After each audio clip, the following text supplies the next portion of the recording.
Bonjour Marilyn, Bonjour Brigitte, ça va bien? ça va très bien toi? Ben oui. Bienvenue à la capsule Plexicom. Super. Aujourd'hui, en tant que courtier hypothécaire commercial, toutes les deux, je vais te demander comment tu définirais le courtage commercial. Oh mon Dieu, le courtage commercial, c'est tellement quelque chose des fois que c'est ambivalent dans la tête des gens puis des clients.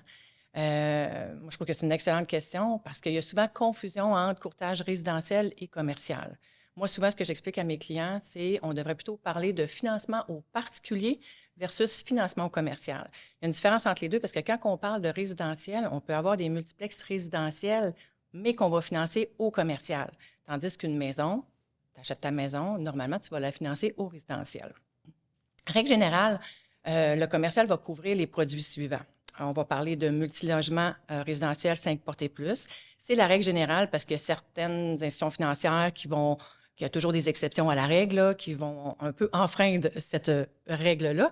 Il y en a qui vont financer du simplex au particulier, mais en général, les banques vont vraiment faire la coupure entre 4 plex et moins, 5 plex et plus. Et si je peux me permettre, Marilyn, même s'ils financent aux particuliers, ils n'auront pas accès aux produits commerciaux des multilogements. Excellent point, oui. Après ça, les autres produits, on va parler des meubles semi-commerciaux. Fait qu'on peut avoir une portion d'appartements résidentiels avec des commerces, un dépanneur, un restaurant, puis en haut, il y a des appartements. Fait que ça, on parle de semi-commercial. Il y a du commercial pur, mais l'immeuble commercial peut être locatif à 100 ou peut être propriétaire occupant. Donc, un propriétaire d'entreprise peut être propriétaire de son immeuble, louer à d'autres ou puis lui être propriétaire occupant, occupé avec son entreprise opérante ou même juste un local commercial propriétaire occupant, c'est vraiment pour lui, pour son entreprise. Puis le même principe pour des immeubles industriels. Encore là, ça peut être du locatif ou du propriétaire occupant. Effectivement. Puis le courtage commercial va bien plus loin que ça aussi parce qu'on peut faire toutes sortes de financements commerciaux comme le financement de construction, Oui, effectivement. que ce soit commercial ou multilogement, les financements spécialisés comme dans le domaine de la santé, dans le domaine des résidences de personnes âgées. On peut faire des projets de fonds de roulement, financement d'équipements, agrandissement, rénovation. Dans le fond, tous les besoins des entrepreneurs, on peut les combler. Fait que ça couvre beaucoup, Ça là. couvre beaucoup, effectivement. Puis, toi, tu penses qu'il y a un avantage à faire affaire avec un courtier commercial? C'est sûr que je vais te dire oui. Mais oui, il y a un gros avantage. Parce que le courtage commercial, ça demande une expertise vraiment spécialisée dans le domaine. Souvent, on va dire, on en parlait tantôt dans la voiture en s'en venant ce matin ensemble. On en apprend tous les jours, tellement c'est complexe, tellement il y a de choses. Fait que plus que tu fais affaire avec un courtier expérimenté, les meilleurs services tu vas recevoir. L'autre chose aussi, c'est que l'entrepreneur ou l'investisseur, à place d'aller faire la tournée des banques par lui-même, qui ne perde pas son temps à faire ça, Ben non. qui fasse affaire avec un courtier qui, lui, va faire le travail pour lui. Mais au-delà de ça, le courtier va avoir des bien meilleures conditions que si l'entrepreneur lui-même allait voir chacune des banques. L'entrepreneur, l'investisseur est mieux de passer son temps à continuer à investir, puis à travailler sur sa business au lieu d'aller chercher un prêt hypothécaire. Souvent aussi, ce qui arrive avec le courtier hypothécaire, c'est qu'on a un réseau de contacts, on a des outils aussi qui vont faire que notre travail va être beaucoup plus pointilleux que si un client va lui-même dans les banques. C'est un petit peu ça. Dans le fond, le but ultime là, du courtier, c'est de trouver la solution qui va répondre aux besoins du client par rapport à ses besoins d'entreprise, si c'est un besoin de multilogement ou il est rendu dans la construction de son parc immobilier, c'est vraiment d'écouter le client puis d'aller chercher des solutions qui sont adaptées à ses besoins. Puis ça, c'est super important, c'est crucial, là. Absolument.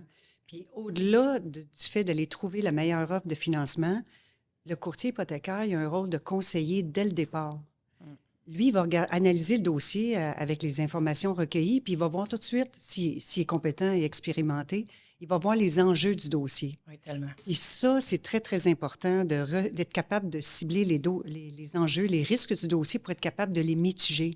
Parce que quand tu vas aller en négociation avec les prêteurs, il faut que tu les aies vus avant qu'eux les voient. Oui, effectivement. Tu vas gagner beaucoup, beaucoup de points auprès du prêteur si Oui, il te sent effectivement. préparé, il sent que tu maîtrises son dossier, tu le connais, tu as décelé les risques, puis tu es capable de les mitiger Déjà, là, on va avoir une négociation beaucoup plus ouverte, là. Ça va tellement dans, justement, le rôle du courtier. Le premier rôle du courtier, c'est d'écouter le client. Puis d'avoir une longue discussion sur tous ses besoins, où il est rendu, sa situation financière. Il y a tellement d'aspects à considérer au commercial. Puis, tu l'as bien dit, si le dossier est mal présenté, bien, le dossier peut planter. Fait que c'est la force du courtier, c'est de savoir comment présenter le dossier, quelle portion présenter, c'est faire ressortir les forces, essayer de tasser un peu les faiblesses. Moi, même au résidentiel, je ne suis pas une courtier résidentielle, je ne suis pas spécialisée, j'ai un parc immobilier, je ne sais pas comment je dois présenter mon dossier, qu'est-ce que je dois divulguer, qu'est-ce que je ne dois pas. Mais je fais affaire avec un courtier résidentiel aussi parce que c'est sa niche à cette personne-là. Puis je sais qu'elle va bien me représenter. Fait que c'est la même chose au commercial, c'est vraiment une niche, le courtage commercial, puis c'est super important de bien connaître et d'être expérimenté dans ce domaine-là. Dans le fond, si un client, une étape qui est essentielle, c'est justement quand on passe à côté de quelque chose de très important, tu le disais tantôt, exemple. Puis je le vis là en ce moment avec un dossier. Il dit, il y a plusieurs entreprises.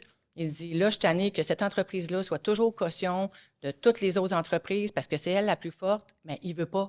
C'est un deal breaker pour lui. C'est ça. C'est super important. Si tu ne le sais pas au départ, puis tu t'en vas présenter la demande en disant, ben non, au pire, cette compagnie-là sera caution, puis que le client veut pas, ça ne va pas bien. Là. Fait que le questionnement au début est super important.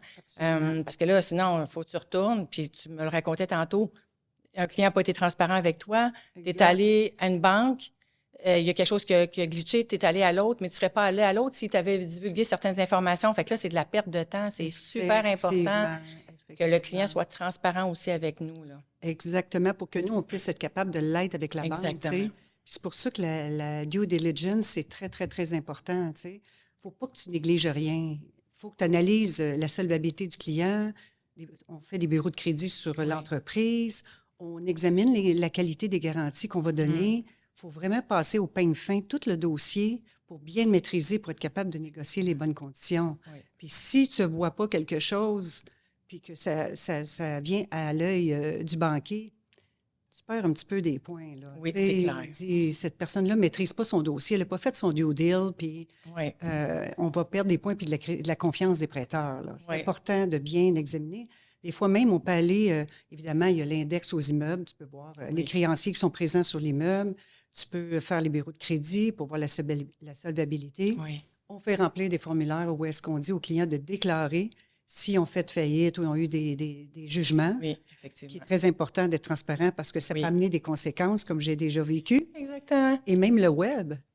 J'ai eu une référence où tout semblait beau, mais moi, j'avais vu vivre la télévision, j'avais entendu le nom de cette personne-là à JE et j'ai fait ma petite recherche et effectivement, il y avait des lumières rouges partout. Donc, on a décliné dès le départ. Oui, mais le client, il mentionnait rien. Non, c'est sûr. Courtier à personne. Tout semblait beau. C'est alléchant comme transaction. Oui, c'est sûr. Mais c'est ça. Fait que c'est très, très important de faire un bon due deal. Puis après ça, une fois que le dossier est monté, qu'on a fait notre due deal, dans le fond, le rôle du courtier, c'est d'aller à la recherche d'options de financement. Fait qu'on va mettre les institutions en compétition les unes contre les autres. C'est ça qui est bon. Puis des fois, les clients vont dire « Ah, je suis déjà à cette banque-là, puis je suis bien connue. » Mais ça arrive qu'on va aller chercher une meilleure offre. Parce que souvent, le client va demander une offre à son banquier. Il lui fait une offre. Mais quand le banquier sent qu'il est mis au pied du mur puis qu'il est en compétition puis qu'il va perdre le dossier, il fait comme Il donne tout, là. Exactement. Fait que tu t'assures d'aller chercher la meilleure offre. Mais au-delà d'aller chercher la meilleure offre, c'est d'être bien représenté aussi. D'aller chercher la meilleure offre encore, on en parle tout le temps selon les besoins du client. Fait que connaître son client dans un rôle de courtier, c'est hyper important. Je dirais même que c'est la clé gagnante là, d'une relation puis d'une recherche de financement. Absolument. Puis une fois que tu obtiens les offres de financement, une qualité que le courtier doit avoir, c'est de vulgariser l'information financière. Oui, tellement. Les clients ne sont pas tous des experts en finance. Juste les termes. On a un langage en finance. Oui. Il faut être capable de le vulgariser dans un langage qu'il peut comprendre.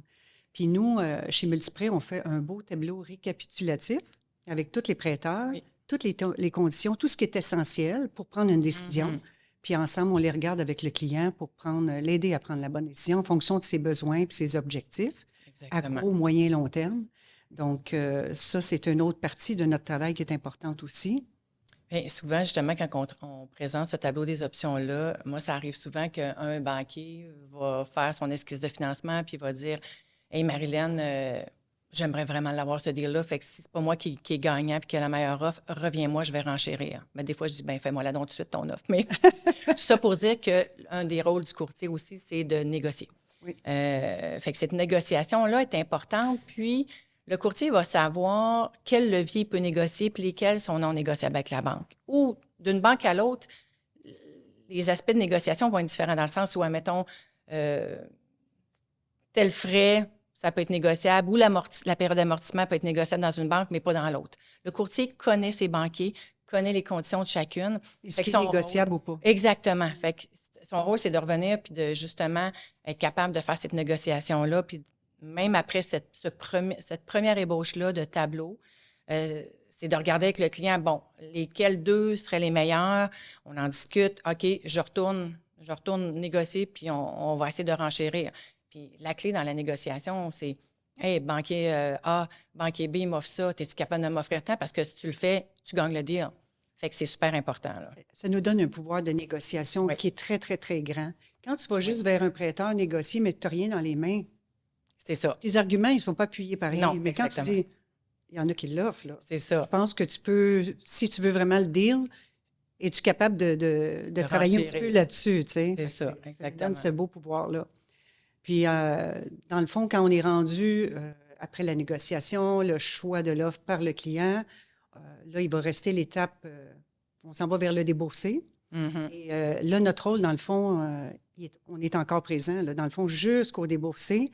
Puis notre rôle, c'est plus une espèce de chef d'orchestre qui s'assure que tout le monde est prêt pour le débourser. Tu es le corps arrière, puis tu regardes la banque, est-ce qu'elle a les documents signés? Oui. Le notaire, est-ce qu'il y a eu l'information requise? Est-ce que les conditions de débourser, les conditions préalables au déboursier sont rencontrées? Ça, on a un gros travail là-dedans. On travaille fort dans cette partie-là. Oui. On est l'intermédiaire entre le prêteur et le client qui, lui, demande les conditions qui sont nécessaires au débourser. Fait qu'on on joue un petit peu à balle de ping-pong, mais ça fait partie de la game pour aller chercher ce qui manque pour débourser. Des fois, il l'a vu dans l'offre, mais en français, ça veut dire quoi? Il faut expliquer en quoi ça consiste, puis que ça le prend pour débourser, puis des choses qu'on peut attendre, en tout cas. Bien, je te dirais, ce point-là est super important parce que souvent, on va penser que l'offre de financement est signée, moi j'ai terminé ma job. Non, tu n'as pas terminé ta job parce qu'il y a beaucoup de glitches qui arrivent entre cette offre de financement-là puis le déboursé. Combien de fois il faut intervenir parce que là, ça niaise entre la banque, le notaire, le courtier d'assurance, puis là, ça ne bouge pas. Exactement. Puis tout le monde attend après tout le monde. Fait que là, mané, hey, monsieur le courtier, peux-tu rembarquer dans le dossier? Oui, oui, oui. Puis là, ouf, ça débloque. Fait qu'il faut faire débloquer des choses parce que souvent, il y a des choses qui ne se passent pas. Puis, bien, tu l'as bien nommé, chef d'orchestre, le courtier va toujours être impliqué de A à Z dans la transaction. Dans le fond, là, le meilleur conseil à donner aux clients, c'est vraiment d'impliquer le courtier dès le départ. Tu penses acheter quelque chose, tu penses refinancer tout de suite au début. Souvent, les transactions d'achat, on le sait, là, on en parle beaucoup dans les podcasts qu'on fait, l'économie et les taux d'intérêt. Quelqu'un fait une offre, il n'a même pas fait faire une esquisse de financement avant, surtout, admettons, un multilogement, une esquisse de financement se fait très, très rapidement. Je n'ai pas la mise de fonds. Avoir su, je n'aurais jamais fait d'offre. Fait qu'impliquer le courtier dès le départ, parce que souvent, ça va vous éviter beaucoup de perte de temps. C'est super important. L'autre chose, c'est que Multiprêt a développé un important réseau de contacts. On réfère énormément. Ça fait qu'on a quand même un pouvoir de négociation qui est supérieur. On va avoir des frais bancaires qui sont supérieurs si le client passe par nous autres versus va vers la banque directement. Ça ne sera pas les mêmes frais. Fait que c'est super important d'impliquer le courtier dès le départ. Puis le courtier, moi, je le dis tout le temps, je vous suis jusqu'à la fin et après. S'il y a un enjeu après, vous avez le déboursé, la banque ne vous répond pas, venez nous voir. Le rôle du courtier, là, c'est aussi d'être Dans le fond, moi, je dis souvent le bulldog ou la personne qui va pousser « Hey, comment ça, tu n'as pas Le répondu? » gardien, oui. Oui. Puis je dirais, l'une des forces aussi, qu'on choisit avec qui on travaille. Moi, si je teste un banquier puis ça ne marche pas, crois-moi, je n'y renvoie pas de dossier. Là. C'est Fait que certain. ça, c'est super important. Fait qu'on ne se fera pas prendre plusieurs fois à avoir un mauvais service. Exactement. Le client, il n'a pas cette information-là souvent, puis nous, on se la partage à l'interne. Oui. Fait que si on a fait affaire avec un prêteur puis ça a mal été, l'information a circulé, on ne fera pas l'erreur de Et fois. vice-versa. Un kingpin, j'en ai eu un dernièrement, je le réfère à tout le monde. Les champions, On va les revoir, les champions. C'est certain. Fait que dans le fond, là, ce qui est important, c'est que le courtage hypothécaire, c'est beaucoup plus que d'aller chercher un taux. Ah, tellement. C'est du conseil à tous les niveaux. Oui. Puis les clients sont juste gagnants de venir nous voir. Jamais ils vont être perdants, même financièrement. Il faut, sinon on ne fait pas notre job. Effectivement, on n'existerait plus. Je pense qu'on a fait le tour. Je pense que oui, Marilyn. Mais super, Brigitte, merci beaucoup. Bonne journée à toi. Bonne journée.